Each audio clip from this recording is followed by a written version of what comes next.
The crystal vase shattered across the polished marble floor just as the front door of the mansion quietly opened.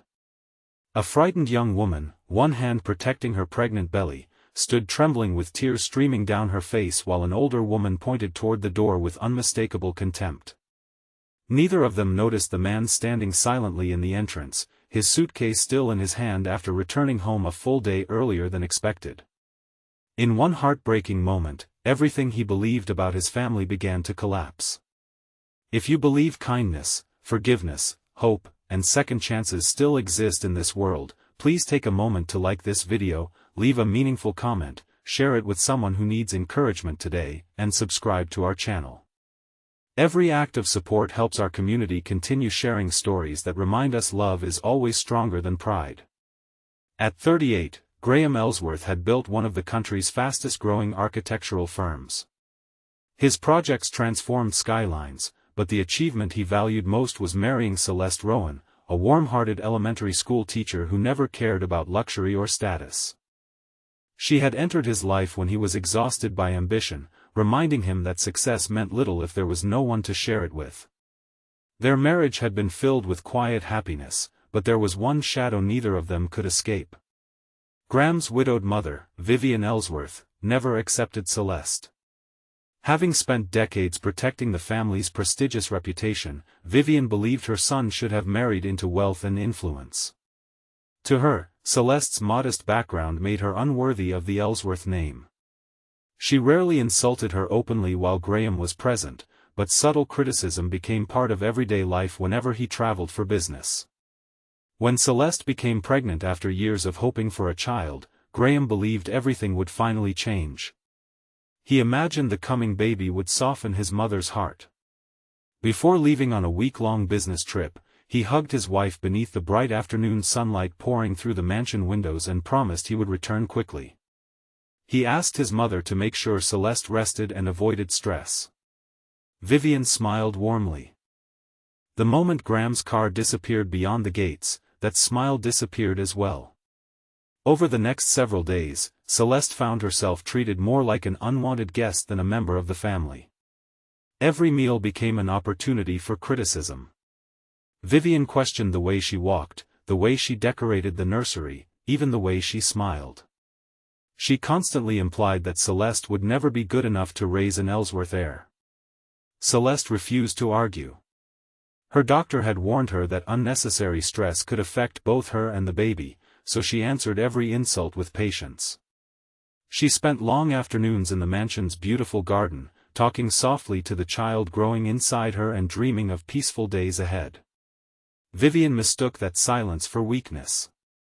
On the afternoon Graham unexpectedly returned early, Vivian accused Celeste of breaking an expensive family heirloom. In truth, the vase had slipped after Vivian deliberately startled her while she carried fresh flowers inside. The sound of shattered crystal echoed through the grand entrance hall. Celeste instinctively placed both hands over her stomach. Instead of asking whether she was hurt, Vivian began humiliating her, calling her careless and claiming she had brought nothing but embarrassment into the family. Every cruel word struck harder than the one before. That was the exact moment Graham quietly stepped inside. He didn't interrupt. He listened. For the first time, he heard every insult his wife had silently endured. The expression on his face changed from confusion to heartbreak. He walked across the marble floor, ignored the broken glass, and went directly to Celeste. Without saying a word, he gently wrapped his arms around her and asked only one question with his eyes. She nodded faintly, letting him know the baby was safe. Only then did Graham turn toward his mother. He wasn't angry because of the broken vase. He was devastated because he realized the woman he trusted most after his wife had spent years hiding cruelty behind politeness. Later that afternoon, Graham reviewed security recordings installed throughout the common areas of the mansion for safety reasons. He had almost forgotten they existed. The footage revealed far more than he expected. It showed repeated moments of humiliation over several months. There were no dramatic acts of violence, only countless small acts of emotional cruelty. Meals being taken away. Family photographs quietly removed whenever Celeste displayed them. Decorations from the nursery criticized until Celeste changed them. Even moments where Vivian intentionally created situations designed to make her daughter-in-law appear incompetent.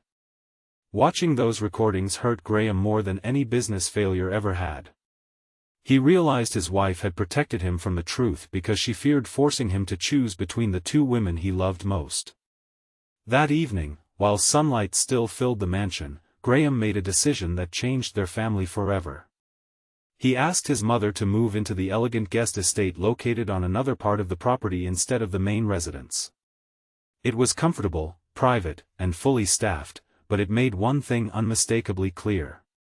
His wife and unborn child would never again live in fear inside their own home. Vivian was stunned. For the first time in her life, her son had placed firm boundaries before family tradition. Days passed in uncomfortable silence. Without anyone left to blame, Vivian found herself alone with her own thoughts. She wandered through the guest estate, surrounded by expensive furniture that suddenly felt empty. One afternoon she opened an old wooden chest containing letters her late husband had written decades earlier. One sentence caught her attention. It reminded her that families are remembered not for protecting their pride but for protecting each other's hearts. She read the line over and over until tears blurred the ink. For years she had convinced herself she was preserving the Ellsworth legacy. Instead, she had nearly destroyed it. A week later, Vivian quietly visited the community center where Celeste volunteered before pregnancy forced her to slow down. She watched children run toward Celeste with genuine affection. None of them cared about wealth. None of them cared about status. They loved her simply because she made them feel valued. For the first time, Vivian saw the woman her son had fallen in love with. Not through pride. Through truth. Real change did not happen with one apology. It happened through consistent action. Vivian began attending counseling to confront the fear and insecurity she had carried since losing her husband. She admitted that after becoming a widow, controlling everything around her had become her way of coping with loneliness. She slowly started rebuilding trust. She helped prepare the nursery exactly the way Celeste wanted. She asked permission before offering advice. She listened more than she spoke. Months later, on a beautiful sunny afternoon, Celeste gave birth to a healthy baby girl named Alara. When Vivian was finally allowed to hold her granddaughter, she quietly cried.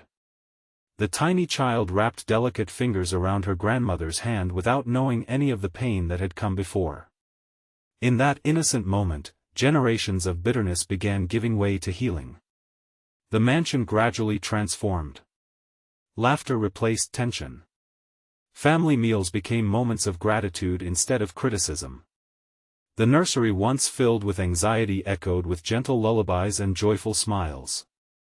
Graham often looked around his home and realized that protecting a family sometimes required difficult decisions, not because love had disappeared, but because genuine love always protects those who are vulnerable. Before we finish this story, we'd love to hear from you. Please leave a meaningful comment telling us what you believe creates a strong family: love, respect, forgiveness, honesty, or something else entirely. Your words may encourage someone who needs them today. As Alara took her first tiny steps across the garden the following spring, 3 generations watched beneath the warm afternoon sun. Celeste smiled with peaceful confidence. Graham held his daughter's tiny hand. Vivian stood nearby, no longer trying to control the family she loved, but learning each day how to become part of it with humility instead of pride. If this story touched your heart, please like this video, leave a meaningful comment, share it with someone who needs hope today, and subscribe to our channel so you never miss another emotional journey. Together, our community can continue sharing stories that remind us the strongest families are not the ones without mistakes, but the ones willing to admit them, forgive them, and grow stronger because of them.